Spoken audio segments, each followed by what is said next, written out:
जबकि रहनुमा पीटीआई मुजम्मिल असलम ने मुल्क की मुआशी सूरत हाल मिसालों के जरिए समझा दी। वीडियो बयान में बताया कि हमारी मईशत में कोई दिवालिया वाली चीज़ नहीं थी। कुछ अनाड़ी लोग आए, गलत फैसले किए, मईशत को दिवालिये की तरफ ले गए। अब वही लोग कह रहे हैं कि हमने मुल्क को बचा लिया। इसहाक डार ने फ्री का कर्ज लेकर लोगों को। अगर आपको वीडियो पसंद आई है तो लाइक पर क्लिक करें। बदपरहेजी कराई, मिफ्ता इस्माइल ने डाइटिंग करा दी। ताजरों का कहना है कि सेल सिर्फ 15% रह गई है।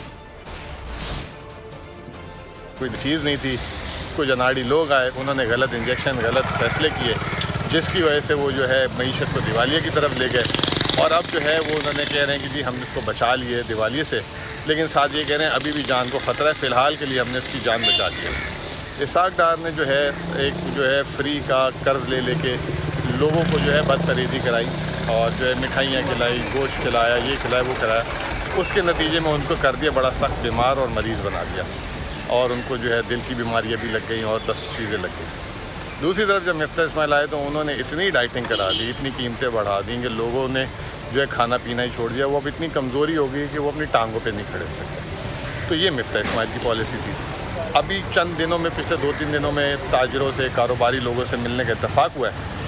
वो ये बता रहे हैं कि 15% उनकी सेल्स रह गई हैं, यानी कि जो वो काम 1 लाख का करते थे 15,000 का भी हो जाए तो वो गनीमत है। एक बार फिर नंबर 1